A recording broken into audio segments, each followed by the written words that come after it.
come in simplicity, longing for purity,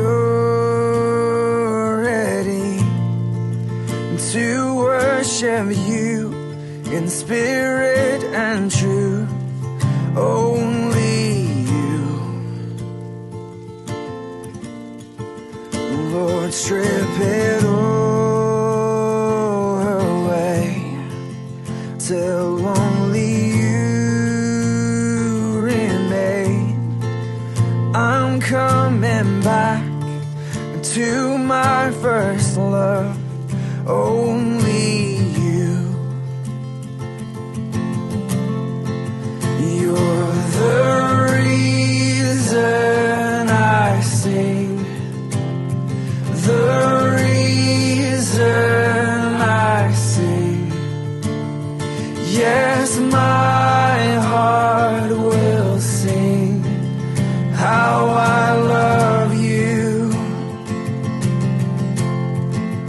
and forever I'll sing, forever I'll sing. Yes, my heart will sing how I love you. I come with my broken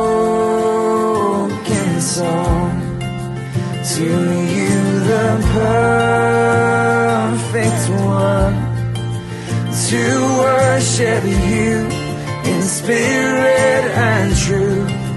Only you, only you. Give me a childlike heart, lead me to where you are, 'cause I'm coming back to my first love. Only you. You're the reason I sing, the reason I sing. Yes, my heart will sing how I love you, oh my Lord, and forever I'll sing, forever I'll sing. Yes, my heart will sing how I love you, how I love you, how I love you,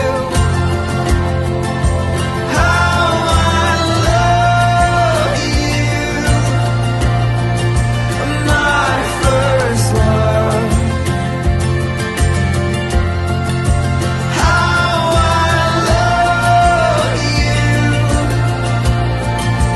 how I love you, how I love you, my first love.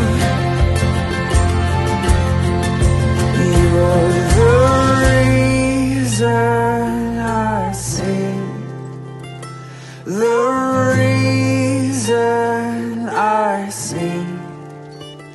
Yes, my heart will sing how I love you, and forever I'll sing, forever I'll sing. Yes, my heart will sing how I love you.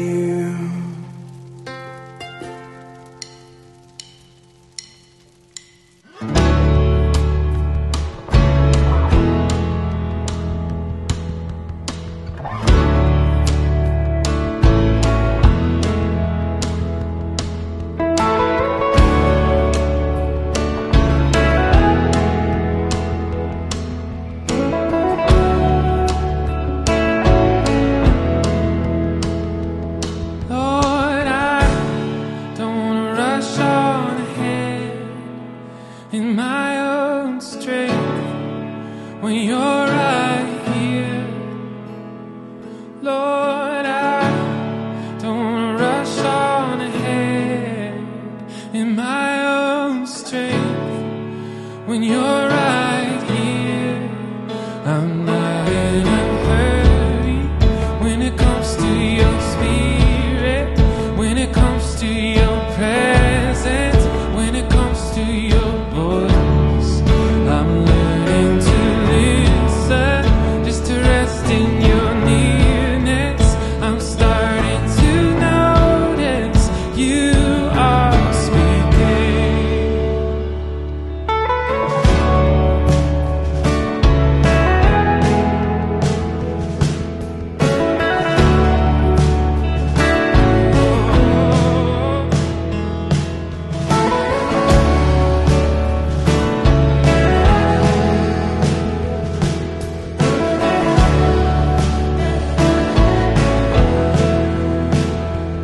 Lord, I wanna love like you.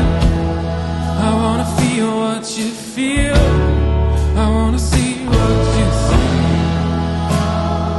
Lord, I wanna love like you. I wanna feel what you feel. I wanna see what you see. I'm not in a hurry when it comes to your spirit, when it comes to your presence, when it comes to your voice. I'm learning to listen, just to rest in your nearness. I'm starting to notice you are speaking. I'm not in a hurry when it comes to your spirit, when it comes to your presence, when it comes to your voice. I'm learning to listen, just to rest in your nearness.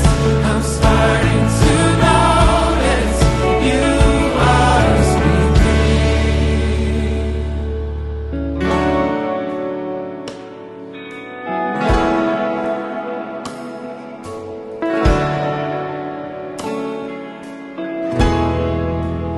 Open my eyes, I wanna see you. Open my ears, I wanna hear you speak. Tell me your thoughts, what's on your mind. I'll be your friend, I wanna see through your eyes. Open my eyes, I wanna see you more clearly. Open my ears, I wanna hear you speak.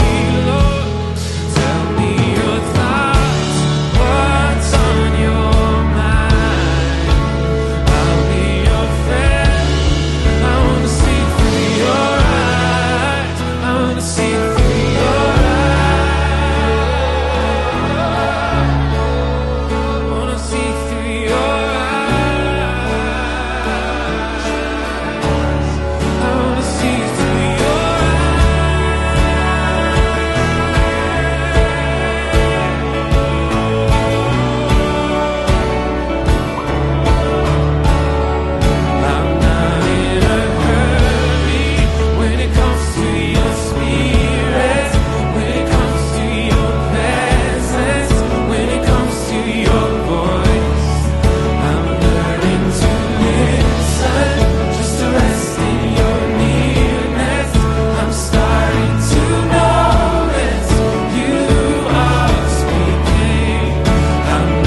The Lord is my shepherd, I shall not want.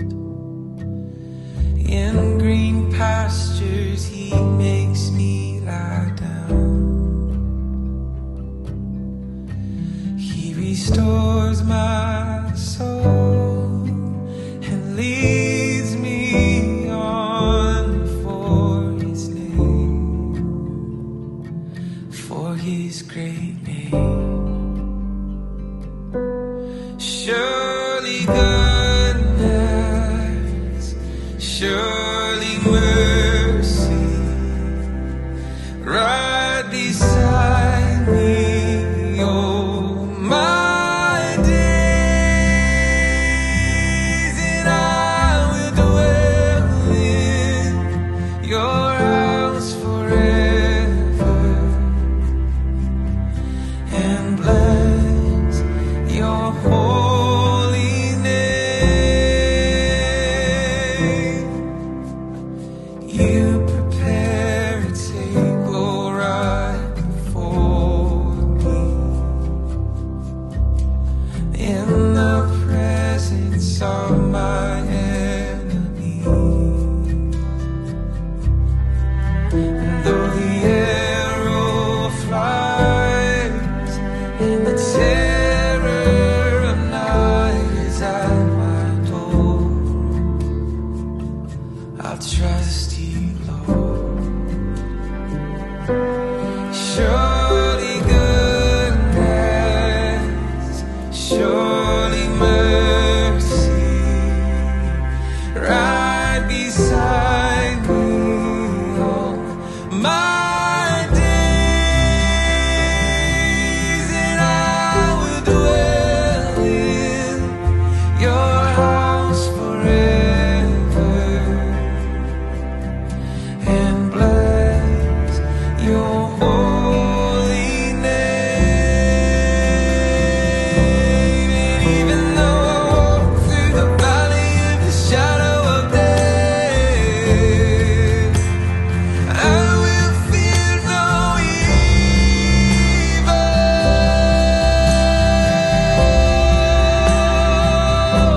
And even though I walk through the valley of the shadow of death, you are on my side. Oh, and even though I walk through the valley of the shadow of death, I will fear no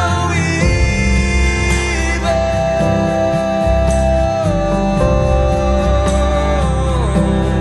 Even though I walk through the valley of the shadow of death, you are on my side.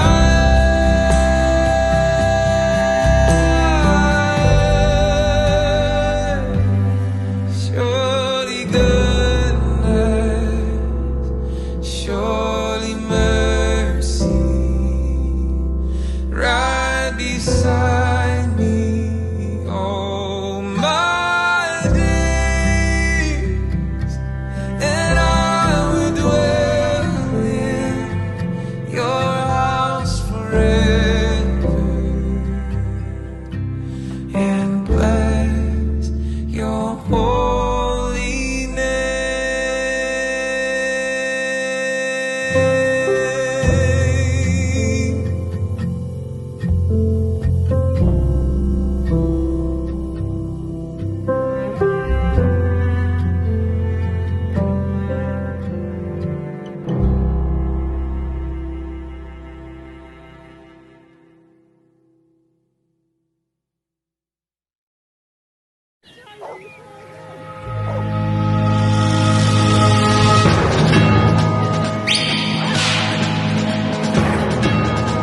That way.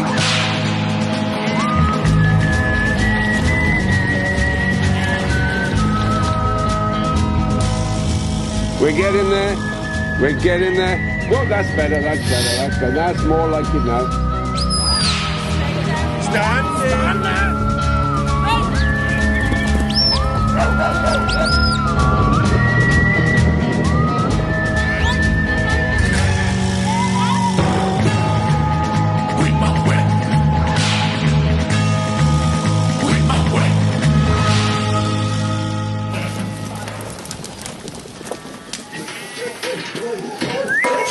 I'm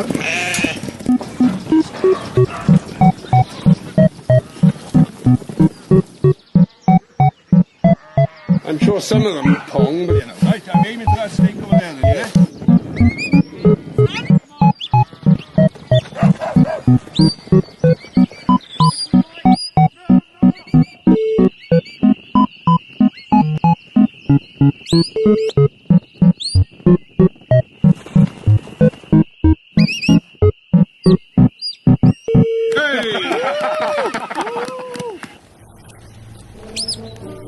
Stay there. Good. There are two in front of you and move those to the right. Let's go on then. This one here. Everybody stop there. Don't move. Start on the next page. Yes, that's better. That's good. That's good. Looking good.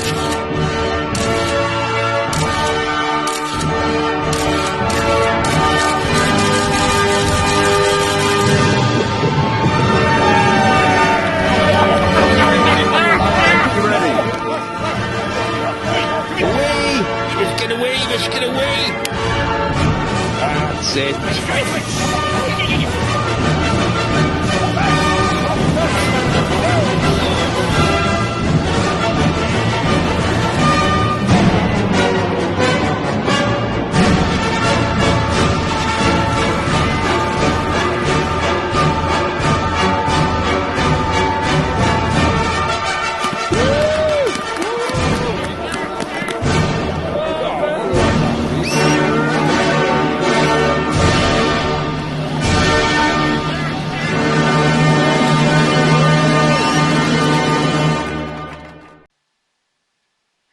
Hello, welcome to our service. So glad you guys are joining us on the live stream.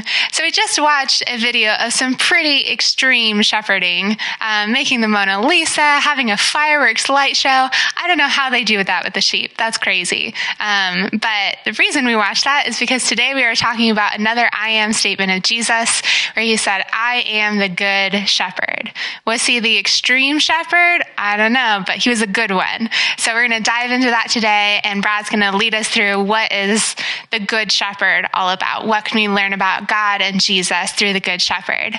But before we get there, I want to know from you guys, if you can comment to the stream, do you think that you'd make a good shepherd? You know, dealing with sweet, smelly sheep, wool, sweet sheepdogs. How do you think that you would be as a shepherd? Comment below in the live stream, and we'd love to hear what you guys have to say.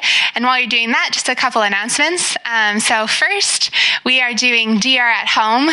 So now that people are starting to get vaccinated, we are having small gatherings in people's homes to watch the service together and to worship together, to take communion together. And so if you are interested in being part of one of those, we would love to have you join us. Just message either in the live stream chat prompt or reach out to Ryan Miller or Tyler Stibrich, and we can get you connected to a DR at home close to you that would work for you. Looking forward to seeing you guys, and want to let you know that this Thursday we are celebrating Holy Week. So Easter is going to be next Sunday, and we have several events kind of leading out to our Easter celebration to prepare our hearts for the resurrection of our Lord. And the first one of those is what we call Holy Thursday, or the Seder meal. If you've done this in the past, it is basically doing a Christian Passover meal. So the Passover that Jesus celebrated, where we get the practice of communion, this special meal that he shared with his disciples the night before he died. We want to do basically a recreation of that.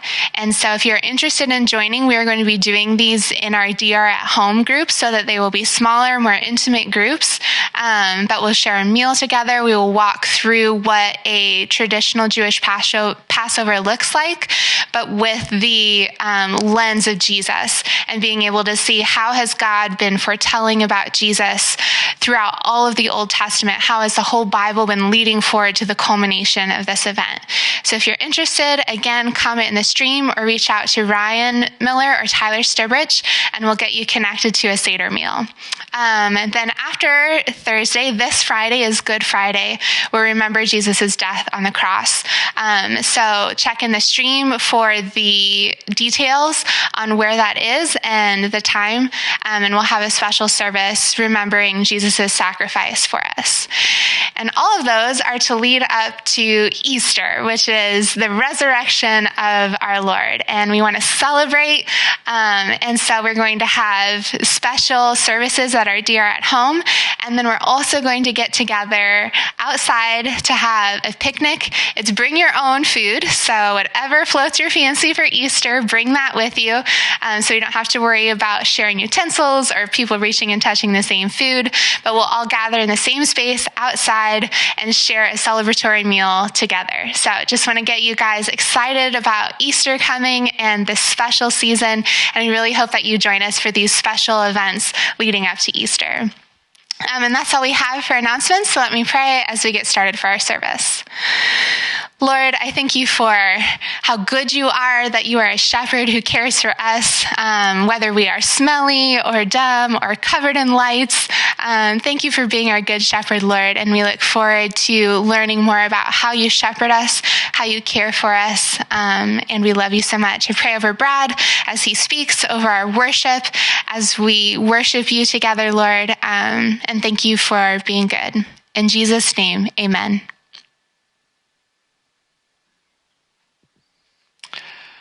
Hello, everyone. I'm going to start today's talk by sharing one of the greatest decisions of my life. The year, I think, was 2018. And Mr. Dave Shinaki, who you will see do communion later, sent me a message that one of our mutual favorite comedians, Gary Gulman, was performing in Phoenix a few months out and inquired if I wanted to go. I said, yes, of course. This was not the great decision I am referring to. That would be like calling the decision to eat dinner last Saturday one of the greatest decisions of my life. If it's a no-brainer, it can't make the greatest decision list. This was an easy one. I was in, immediate yes when asked. But as time unfolded, or possibly as I simply became aware of the other commitments on our family calendar, which is 100% maintained by my wife, it came to light that this was during the time when our good friends, Tim and Rachel Suddeth, would be in town from Iowa, staying at our house. Not a deal breaker. They were coming for a whole week. But it gets worse. This was also the night when we were having people over to our house to spend time with them and celebrate the birthday of their son, Ian, my one and only godson. This is when it became a decision. Do I still go to one of my favorite comedians when we also have these plans? And what is the responsibility of a godfather in this situation? Well, I have no godfather experience. My only references are Al Pacino and Marlon Brando, and they're not ideal. And frankly, this should have been a harder decision than it was. I went. I believe this conflict is why it was just Dave and I that went, while our much more considerate spouses stayed behind. Now, why do I say this was such a good decision?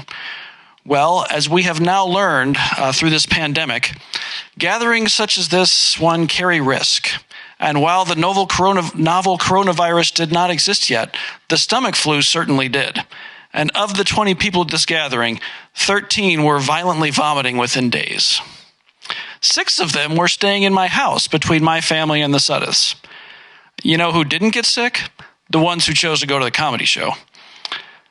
Now, is avoiding sickness enough to make it one of the greatest decisions of my life? Perhaps not by itself, but it was also awesome. I love me some Gary Gulman stand-up.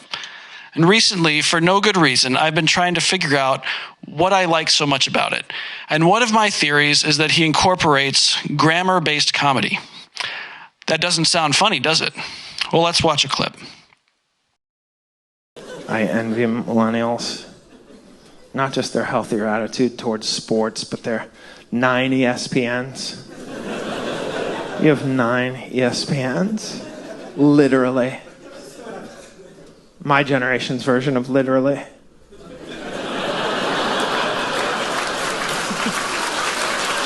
That's my one quibble with millennials, is how you hijacked the word literally from us. Literally, a rich history. Since its inception in 1525, it meant actually or unequivocally. And then around 2008, millennials said, oh no, it also means figuratively.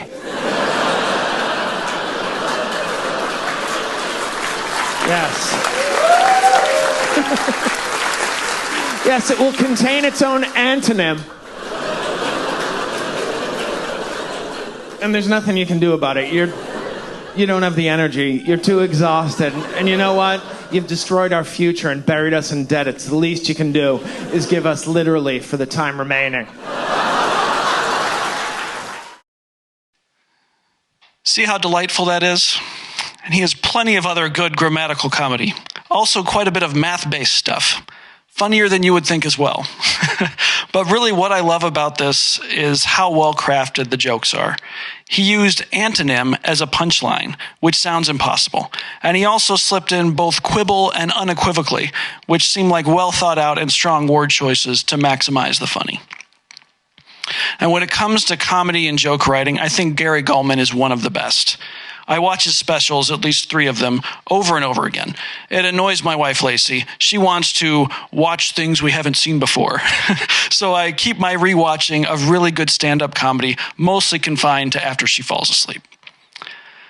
Now, odd things happen when you rewatch a stand-up routine or really any show or movie as much as I do with his comedy specials. In normal conversations with real people, I am often reminded of some of the lines and jokes. And this is usually awkward because I will start smiling or laughing at something that isn't funny without context. Again, some of these are about grammar and math. And then be stuck trying to effectively communicate why something is funny when so much of the humor is tied up in word choice and timing that my choice becomes either do a full imitation or a way less funny summary. And there's another similar thing that happens when you know something this well. Recently, I heard someone else on a podcast, because I really have no friends, just apparently stand-up comedians and podcasters. He was relaying one of Gary Gulman's bits, and he got it kind of wrong, but I knew.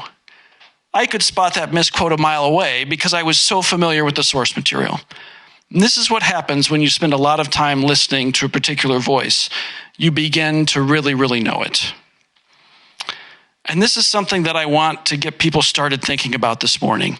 Who are the voices that you know well?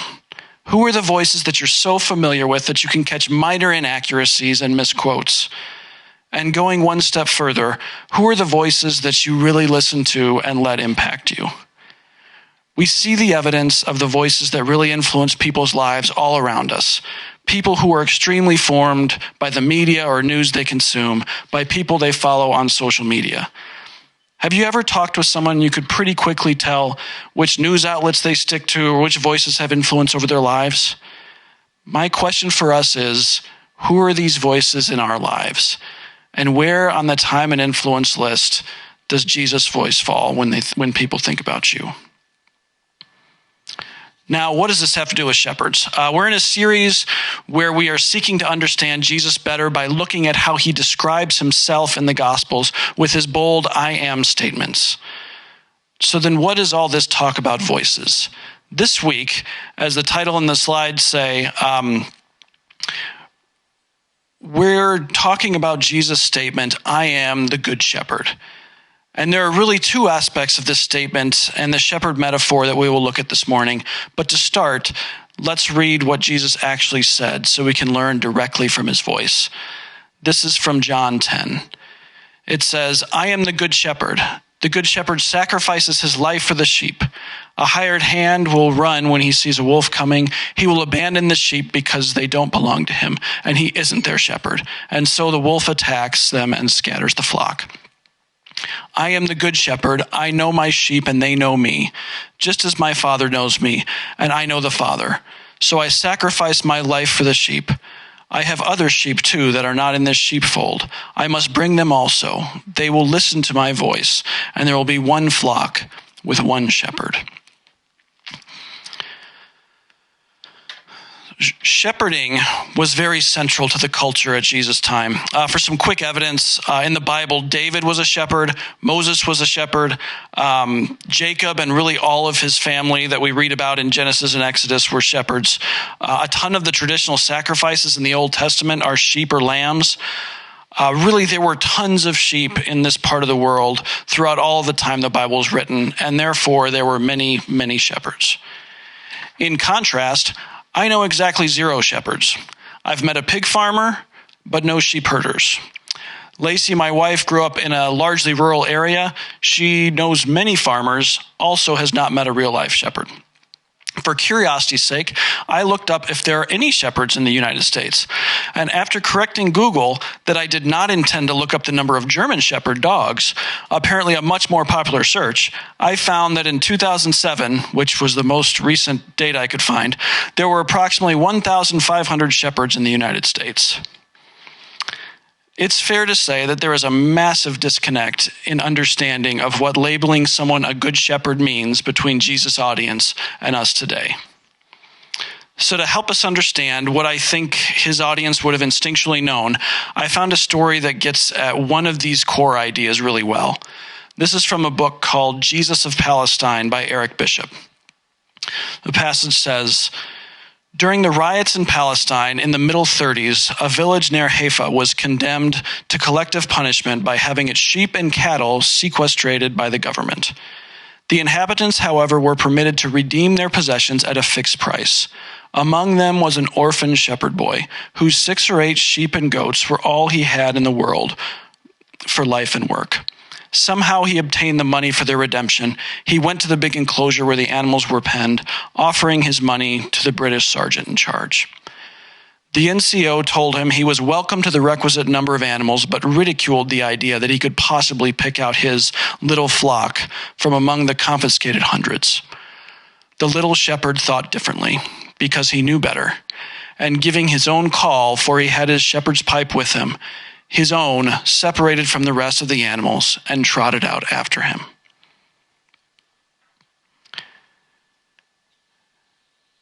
Jesus says, "I know my own sheep, and they know me, and I have other sheep too. They will listen to my voice." What the story shows about a shepherd giving his call across a huge pen full of sheep to call out his small flock is what Jesus is talking about. Despite being separated and mixed in with all the sheep in the area, after being cared for by others for a time, and after other shepherds coming and making their calls to the group, these sheep know their shepherd's call, and they come to him without hesitation. And this is the part of Jesus' statement that we're going to spend the majority of our time on today. The good shepherd knows his own sheep, and they know him and listen to his voice. And what I want us to think through this morning is, do you know Jesus' voice?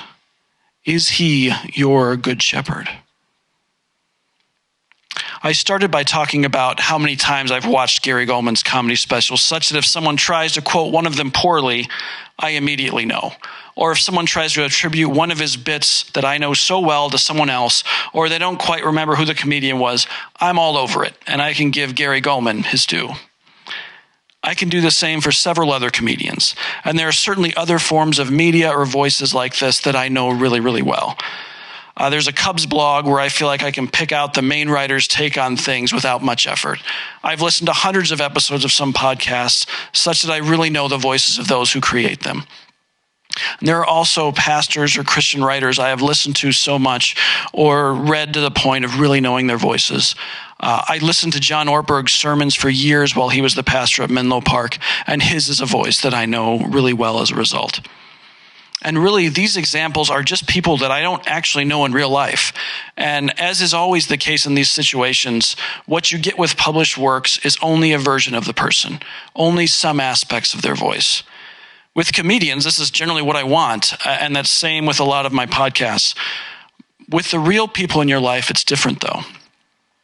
I certainly know the voice of my wife the best. We've been married a long time, and she is by far the person I spend the most time with. I know her stories before she tells them to people. I know what makes her angry. I know what she likes to do with her free time and how she'll react in most every situation. If someone came to me with a story about my wife, something that they say she did or said that wasn't true, it would be real tough to get it past me. And it's not that I know everything that she does or says, but I know her. If the story is in line with her character, I know. If it isn't, I also know, because I know her so well. And there are certainly other people who fall into this same category. There's my 3 kids, my brother Ryan, who I have lived with or near most of my life, my younger brother Colin, my father, close friends, and past roommates. These are people whose voices I know well in varying degrees. Who are the voices that you know well in your life? Whose voice have you heard so much that you know what they're going to say before they say it? Or that you have heard their words so much that you know their character, their values, their goals, and their way of thinking? Try to make a list like I did.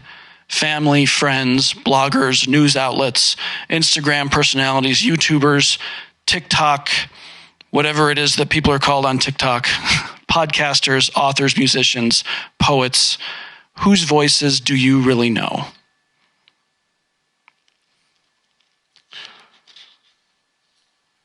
All right, now that you've thought that through, where does Jesus' voice fall on your list? Do you know his voice? As we read in Jesus' words earlier, he says, I know my own sheep, and they know me. They will listen to my voice. And this obviously kind of begs the question, how do you know? How do we know, that we really know Jesus' voice? A couple things real quick that get at this, and we'll come back and spend more time on this toward the end. The first one is the question of how much time have you spent listening to his voice? And to make it easier, the best place to get Jesus' voice or his words is the Bible, specifically the Gospels of Matthew, Mark, Luke, and John. Do you know what he taught and what he did? I mentioned how there are comedy acts and shows that I watch over and over again and now know them very well as a result. The same thing is true of Jesus' voice in the Gospels. A huge part of knowing it is reading and studying his words. Another one that's an indicator, I mentioned with both comedians that I know well and with my wife that when you really know someone's voice, you know when they're being misquoted or misrepresented. There are an awful lot of things attributed to God or to Jesus or to being things that God or Jesus would be for or against. There are various preachers, televangelists, authors, and experts who regularly tell us what Jesus says, what Jesus thinks, or attempt to help us apply what he says to our lives. This is actually what I'm doing right now, ironically enough. So one test of whether you know Jesus' voice is if you have heard someone attributing a value or words or a movement to Jesus, and you know that it's wrong or not really his voice. If you really know Jesus' voice, this should happen sometimes. For example, and this one is a layup. Did you see the Missouri pastor whose sermon went very negatively viral a few weeks ago? If not, Google it. It was all over at least my wife's Facebook feed. Or don't. I'll just summarize it. Basically, what he was saying to his church is that married women need to focus on looking good, looking hot, and being a trophy wife for their husband. Otherwise, their husbands will end up looking at other women who are looking hot and will have affairs. More or less. And I left out pretty much all of the most offensive stuff. And while he's doing this, he has the Bible open and is pointing at it as if saying, this is what the Bible says. I'm curious what passage it was open to because that's not in there. And this should strike you as something not in line with Jesus' teaching or the Bible as a whole. If you are well acquainted with what Jesus actually said or taught, you might bring up that it would make more sense to preach to the husband in this scenario.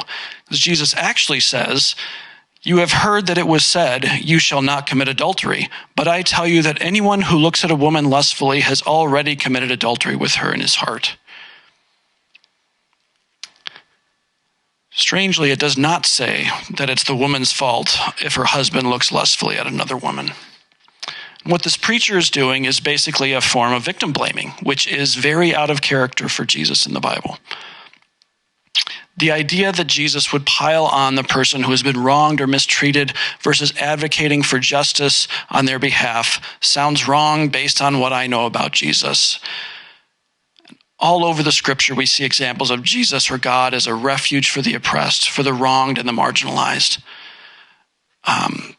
Also, just as another side point, if anything, the Bible advocates for modesty primarily in the letters of the New Testament, which this pretty much directly contradicts. So like I said, this one was so far disconnected from what the Bible says and Jesus' actual voice that it was really pretty easy. But let's look at what the overall process was in this case so we can apply it to other situations. To start out with, I obviously had a reaction that these words don't line up with what I believe and know about what Jesus said and what he stands for. So this could be a good or bad thing in some scenarios. After all, one of the reasons that we listen to sermons is that sometimes we learn things about Jesus that we didn't know before. So when you find yourself in that spot, the next step is going to be going to the source and reading. What does the Bible actually say? What is the basis for this person's assertion or claim about Jesus? And when you're doing this, it's really looking at two things, both of which are important.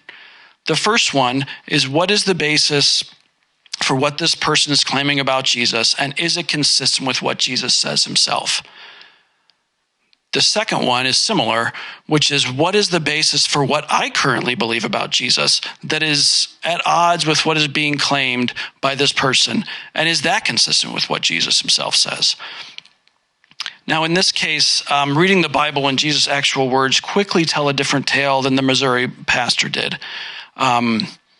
And, we could talk more extensively on this topic of trying to discern what is right and true when people say these things, how to recognize God's voice, whether what someone's saying is right and good. But the point I want to make today, and that gets at kind of part of this, is that if you know Jesus' voice, if you're familiar with what he says, then it will certainly help in your ability to identify when someone is falsely claiming to speak or wrongly teaching what Jesus says or believes. And if you're thinking that, you haven't run into this that much, we do see right in the Bible that this is something that will happen. There are a lot of passages, specifically in the letters of the New Testament, warning about false teachers. But to stay in line with knowing Jesus' voice, I'll share when he warned about false teachers in Matthew. He said, "Watch out for false prophets. They come to you in sheep's clothing, but inwardly they are ferocious wolves. By their fruit you will recognize them. A good tree cannot bear bad fruit, and a bad tree cannot bear good fruit. Thus by their fruit you will recognize them." False prophets and false teachers exist, and thankfully Jesus gives us a method to recognize them: by their fruit. And this points out that there are influences in our lives or shepherds that are not good and do not have our best interests in mind, which leads to the other part of Jesus' statement that we haven't really addressed yet. We've talked about how the sheep know the shepherd's voice, but have not yet talked about what it means that Jesus is a good shepherd. To get at what this means and what Jesus was claiming when he made this statement, I want to start by going back to when this idea of a good shepherd is found elsewhere in the Bible. Now, there are several places, and really all throughout the Old Testament, leaders of Israel are referred to as shepherds of the people. One of their greatest storied kings, David, grew up as a shepherd, but the following passage from the book of Ezekiel is a very prominent shepherd, and specifically a good shepherd passage in the Old Testament that likely would be what Jesus' audience would have thought of. And really the relevant portion is pretty much the whole of the chapter of Ezekiel 34. I shortened it considerably, but would encourage you to read the rest. Here is the shortened version. It says, "Then this message came to me from the Lord. Son of man, prophesy against the shepherds, the leaders of Israel. Give them this message from the sovereign Lord. You abandoned my flock and left them to be attacked by every wild animal. And though you were my shepherds, you didn't search for my sheep when they were lost. You took care of yourselves and left the sheep to starve. For this is what the sovereign Lord says, I myself will search and find my sheep. I will be like a shepherd looking for his scattered flock. I will find my sheep and rescue them from all the places where they were scattered on that dark and cloudy day. So I will rescue my flock, and they will no longer be abused. I will judge between one animal of the flock and another, and I will set over them one shepherd, my servant David. He will feed them and be a shepherd to them, and I, the Lord, will be their God, and my servant David will be a prince among my people. I, the Lord, have spoken.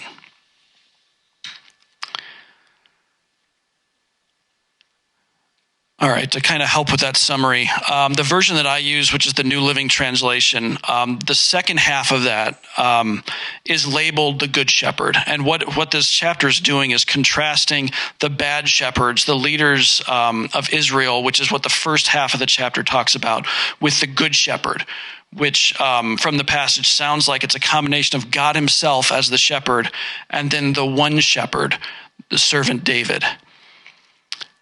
So very relevant detail to this. This prophecy by Ezekiel is written after David's reign, during the exile in Babylon. So it's not really talking about David, but rather someone like David or of David's line. And what this is, if you read kind of the Old Testament more holistically, this is a prophecy about the coming of the Messiah.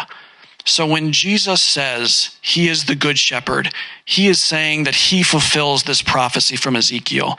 He is saying that he is the Messiah that they have been waiting for, the Savior of Israel. There is a richness to Jesus' claim that he is the good shepherd that goes well beyond just the metaphor of what it means to be a shepherd in our lives. Now, in light of this, let's reread the I am statement that we started with. It says, I am the good shepherd. The good shepherd sacrifices his life for the sheep. A hired hand will run when he sees a wolf coming. He will abandon the sheep because they don't belong to him, and he isn't their shepherd. And so the wolf attacks them and scatters the flock. I am the good shepherd. I know my own sheep, and they know me. Just as my Father knows me and I know the Father, so I sacrifice my life for the sheep. I have other sheep too that are not in this sheepfold. I must bring them also. They will listen to my voice, and there will be one flock with one shepherd.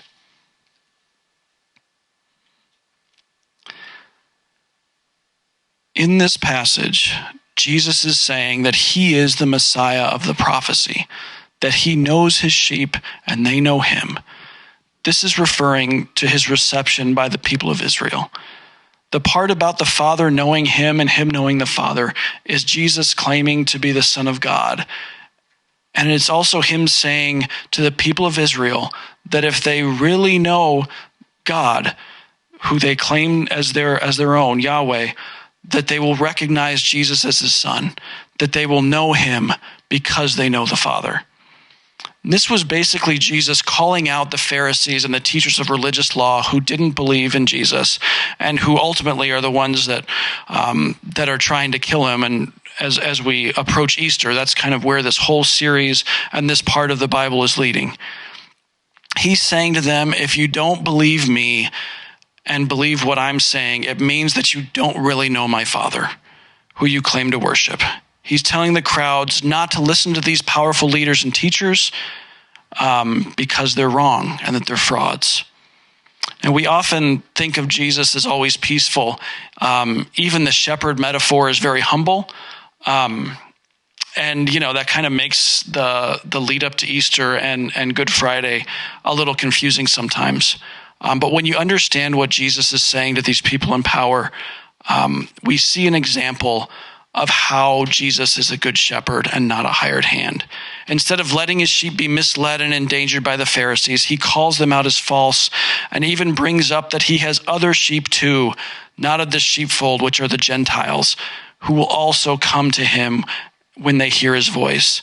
And it'll be one flock under Jesus, the good shepherd. He's saying that these Gentiles will take the place of the people of Israel who do not believe him and do not follow him. And that being a son of Abraham will not matter in the end if you don't know the shepherd's voice. This is not Jesus taking the safe route. He is opposing the rich and powerful to protect the poor and the powerless. This is our shepherd who sacrifices his life for the sheep, rather than see them led away by false teachers and bad shepherds. And I don't think things are all that different today. I mean, obviously there are less sheep, less shepherds, no one called Pharisees really. But just like in Jesus' day, there are plenty of voices looking to influence our lives instead of Jesus' voice. We are bombarded with more media than at any time in history. Everyone can have a voice on social media. There are more TV shows, podcasts, articles from various sources than ever before. Everything is competing for our time and for our attention and for influence in our lives. And one of the questions we need to ask ourselves is Jesus' voice being replaced, imitated, or crowded out of my life?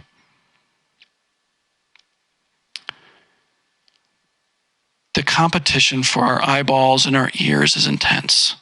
There are huge corporations whose profits are tied to how much time we spend on their platforms, scrolling, watching videos, consuming content, and viewing ads. And this is a situation where, unless we are intentional with the decisions that we make with our time, unless we prioritize spending time with Jesus, we can start thinking that we just don't have any time left, that there's not time to listen to Jesus' voice. So here are a few things that I suggest to make sure we prioritize staying in touch with Jesus and knowing his voice. The first one, which I kind of got at earlier, is read the Gospels regularly. This is Matthew, Mark, Luke, and John, the beginning of the New Testament. There is really no substitute for maximizing this, the best and most reliable source of Jesus' voice that we have. And we'll talk about spending time with Jesus and hearing his voice in your life, which may sound more spiritual and fun, but we have these accounts of Jesus' life in the Bible. We need to read them and study them, become intimately acquainted with Jesus' words and actions. The process that we talked about for spotting false teaching becomes so much easier if you know these books well. There's a great book and teaching series called In the Dust of the Rabbi by Ray Vander Laan that I remember hearing when I think I was in college maybe, so 20 years ago because I'm old. It's all about what it meant to be a disciple of a rabbi like Jesus in Jesus' time and what it means to really be a disciple like that now. I recommend reading that book or watching the content that's available online. One of the portions of that life that he points out is that disciples of a rabbi at the time, as their base education, memorized essentially the entire Old Testament. And then the analogy that he draws, or that one of his teachers draws for him, to being a disciple of Jesus is something like, if you're really a disciple of Jesus in this way, it means that you would be reading through the Gospels something like every week or every month. That's the sort of frequency and the immersion that you would need with his words. And that part of being a disciple of Jesus is being so acquainted with his words and his voice that it's like having walked with him as his disciples that we read about in the Bible did. One of the ways to do this is to look for a Bible plan that takes you through the Gospels specifically. I checked YouVersion. There are several plans that are the Gospels in 30 days, which is kind of right in line with this. I'm currently, as I think many of us are, on going through a Bible in a year plan. I'm considering switching over to doing the Gospels in 30 days for a few months in a row to kind of just get Jesus' words and his life really entrenched in my mind and my consciousness. All right, second one. Spend time with Jesus through the practices of prayer, silence, and solitude. This is spending time with Jesus specifically, talking to him through prayer and listening to his voice through silence and solitude. Going to a quiet place is really important for this one. And last week, Devin just mentioned setting kind of a timer to remind yourself to spend, whether it's 10, 15 minutes, either alone, quiet with God, reading about him, praying. I think this is a really good thing. Like I mentioned, with all the competition for our ears, our eyes, and our attention, one of our best ways to spend time with God and to prioritize his voice in your life is to turn everything off and speak to him. Pray, talk to God, tell him about your worries and your dreams, be with him in silence, rest in his presence, and listen for his voice in your life. for some specifics on what to do in this area, as part of our last series, The Ruthless Elimination of Hurry, we put together spiritual practice videos on several of these practices. These are available on Instagram. If you're not on Instagram or taking a break from social media, which could be a good choice, you can get them on, we've got them on Google as well. Send an email and ask for access to those. So that's a way to get them without jumping into social media. There's also a really good resource by the church where the author of the book that we based that series on, A Ruthless Elimination of Hurry, he's named John Mark Comer. His church puts together a website called practicingtheway.org, which is a really good resource. Just if you go to that, since I've done it, it's kind of designed for like a group of people to learn these practices together. So if you have a group, great. It works really well for that. If you want to just like, right now I want to do some of this stuff, just scroll down. There's some links to like, here's what to actually do for 20 minutes. So that's probably more what you're looking for if you're jumping in there.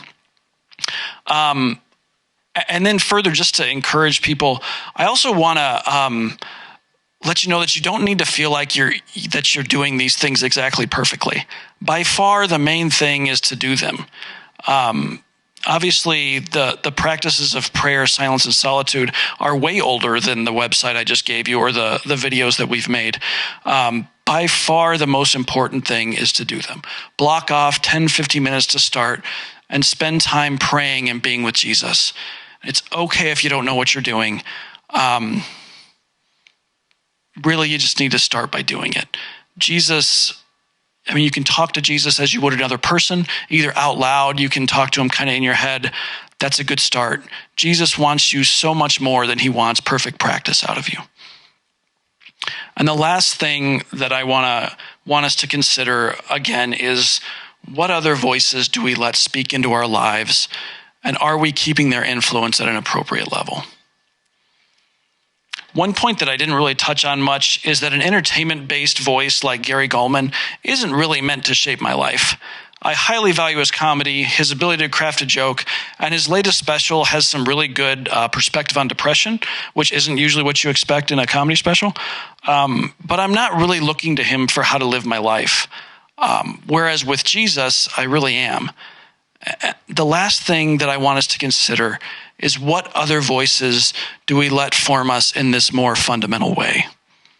Some of them make sense. I mentioned that I listened to John Ortberg's sermons for years. Now I listen to John Mark Comer and Erwin McManus. And the whole purpose of doing this is to get their perspective and teaching about God. It's essentially an extension of trying to know Jesus' voice. This is good and important. It helps us grow in our faith. But we do need to understand the difference between these voices and Jesus' actual voice. If I find an apparent conflict, or more likely a difference in emphasis, Jesus' voice wins out. I think the next level after something like a pastor are people like our parents or a mentor, our friends, people who we look up to and value their opinions highly. They certainly influence you, and this is fine and good. Again, though, if there is an inconsistency with Jesus' voice, Jesus should win out.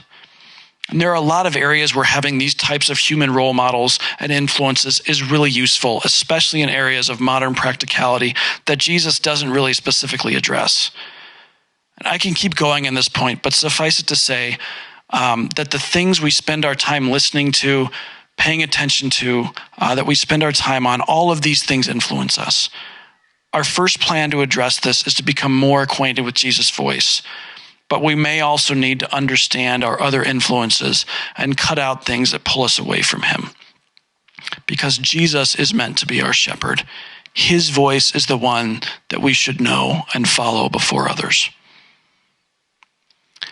Now, to close today, I want to read another famous passage about God as a shepherd and what it is like when you let him be the main voice in your life. This is a vision of a life spent with God as our focus, as our leader, and as our shepherd. It says, "The Lord is my shepherd, I lack nothing. He makes me lie down in green pastures. He leads me beside quiet waters. He refreshes my soul. He guides me along the right paths for his name's sake. Even though I walk through the darkest valley, I will fear no evil, for you are with me. Your rod and your staff, they comfort me. You prepare a table for me in the presence of my enemies. You anoint my head with oil. My cup overflows. Surely your goodness and love will follow me all the days of my life, and I will dwell in the house of the Lord forever. Let's pray. Dear God, I thank you. I thank you that you are a shepherd, Lord. I thank you that we can know your voice, that we have accounts, that we have your words in the Bible, Lord. I thank you that if we seek you, we will find you. I thank you that you want to be known by us, God. We love you, Lord. I pray these things in your holy name. Amen. All right, now we're going to move into a time of reflection. There's going to be a song that'll play. If you take out the YouVersion app and find our event there, you can find some actions that you can take based on the message, or just spend some time thinking through the different voices in your life, how they influence you, and how to make it such that Jesus' voice is the first one that you follow.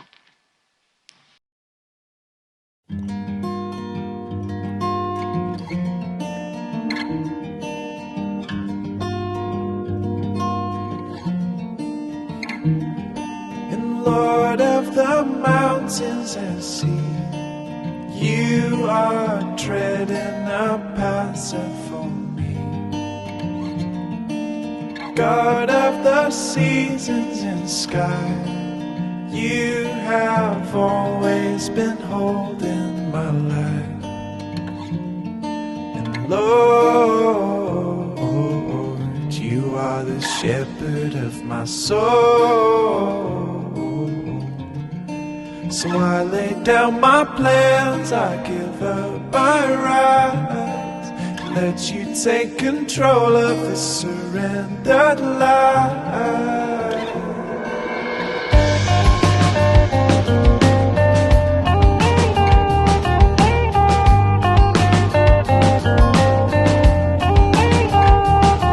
So I put my trust in the one who created the stars and the sun. Oh, you are eternally kind, always faithful and endlessly wise. Lord, you are the shepherd of my soul.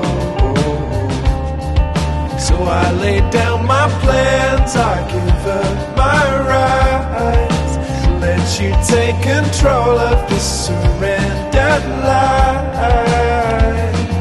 And Lord, you are the shepherd of my soul. So I lay down my plans, I give up my rights, let you take control of the surrendered life.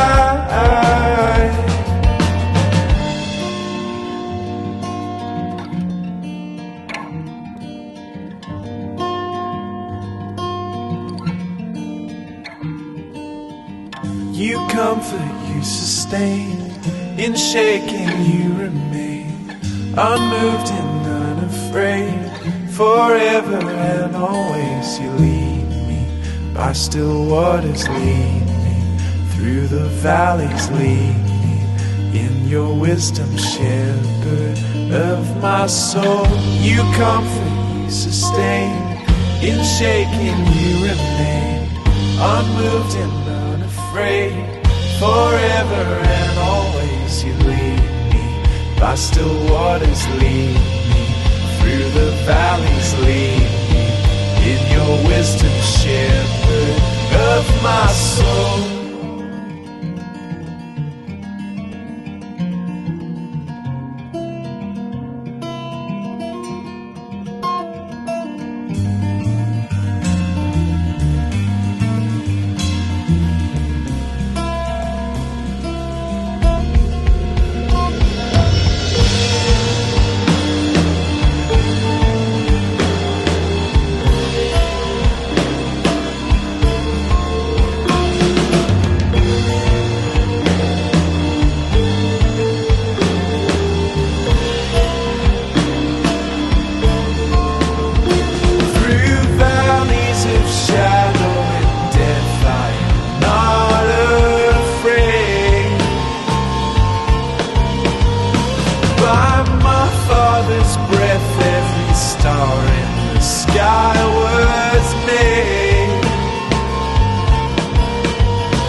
is near. Great God of creation, oh, and Father, you will always be my rock and salvation.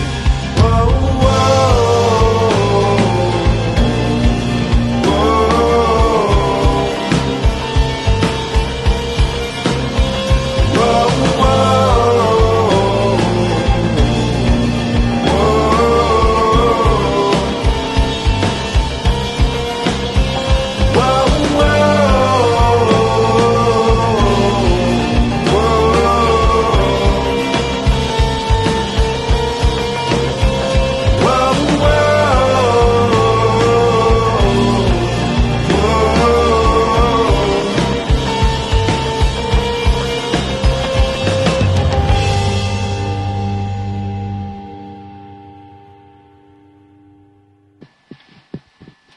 The other night I was walking through our living room, and my lovely wife, Erica, she was sitting on the couch reading a magazine as I walked by. And as I walked by, the page caught my eye. It was one of those moments where I stopped cold in my tracks and slowly backed up to see if what I actually saw was what I actually saw. Because what I thought I saw was a full-page spread on a sheep. And I was under the impression my wife had a subscription to People magazine, not Sheeple magazine. But my eyes did not deceive me. It was indeed a full-page story about a sheep. This sheep, to be specific. He's cute, right? His name is Barak. And the unique thing about Barak is that he was just found roaming the woods of Lancefield, Australia, all alone. Now that in and of itself, a wild animal out in the wild, may not be that interesting, but this is a picture of what Barak looked like when he was found. As equal parts adorable, sad, let's be honest, hilarious. That is 6 years and 78 pounds worth of unshorn wool on him. And that means Barak was out in the wilderness wandering alone for 6 years, slowly becoming more and more burdened by his own weight that was building up on him before he was found. And as I read about Barak, I thought this was a beautiful story, and it was a beautiful illustration of what Jesus does for us. And I certainly wasn't expecting to get a beautiful picture of the gospel from an article in People magazine, of all places. As we wander through the wilderness of our daily lives, we pick up the weights and burdens that come with living. Maybe they're from some traumatic experiences that we've been through. Maybe they're from the grind of work or school. Maybe they're from some of our sin and the choices we've made. And odds are it's probably kind of an all of the above situation. A lot of these things can be small that we pick up, so we hardly notice that we're gathering them on us. But before we know it, we're carrying around an extra 78 pounds that we were not meant to bear, just like Barak. But Jesus is always with us. He's always ready to ease our load and take our burdens from us. He's ready to shear all those things away from our souls. It may not be quick, and it may not happen overnight. While it normally takes just about 5 minutes to completely shear a sheep, it took the sanctuary that found Barak over an hour to clean the 6 years worth of filthy wool off of him. So it took time, it took intention, and it took care. Maybe it's just been a week since you've brought some of your burdens to Jesus, those things that we gather as we go through life. Or maybe you have 6 years worth of burdens you need to give to him. While Barak was alone for those 6 years waiting for someone to find him, our good shepherd is always by our side, waiting for us to turn in his direction. We have that choice to make, and we are free to make it at any time. As we transition to taking communion this morning, and as you prepare your bread and wine, let this act of remembering Jesus' death and sacrifice be the first step in turning towards our Savior and asking him to help and asking for his help that we need in lightening the load that we take on as we go through life. We may feel like we're alone and we have to carry it by ourselves, but we don't, because our good shepherd is the one who never leaves the one behind. So we read in 1 Corinthians 11, For I pass on to you what I received from the Lord himself. On the night that he was betrayed, the Lord Jesus took some bread and gave thanks to God for it. Then he broke it in pieces and said, "This is my body, which is given for you. Do this in remembrance of me." Let's take the bread together.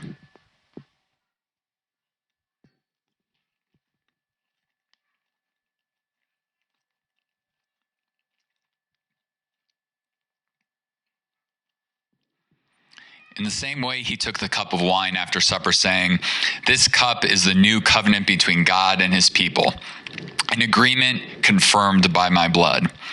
Do this in remembrance of me as often as you drink it.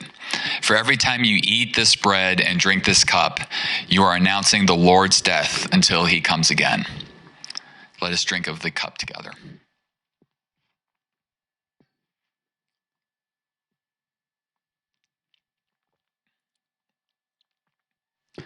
Please pray with me.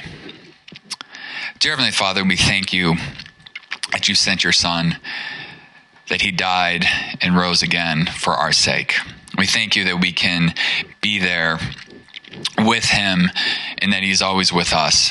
And all we need to do is recognize his presence with us, that he, no matter what is going on in our lives, is there to ease the burdens that we carry, that we gather as we interact with people, as we interact with life, and that we can find rest and comfort in the ease of those burdens in him. Pray this all in your name. Amen. Thank you so much for joining us. Just a couple last things to close out our service. So we have a time for offering. This is to give back to God what he has given to us.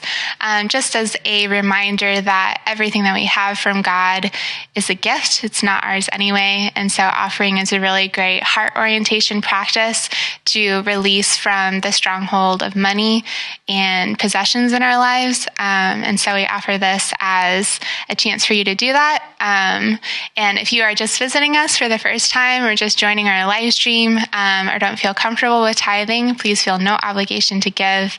This is just a chance to practice if that is something that is good for you.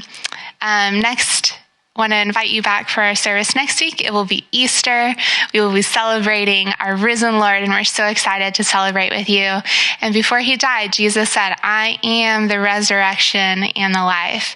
And he made that true. And we're excited to celebrate that together with you. So join us again next week for Easter, and we'll see you then. But before then, I want to invite you to worship with us, worship our great God, turn up the volume on your TV really, really loud, get crazy, dance, and let's celebrate our good shepherd and how amazing he is.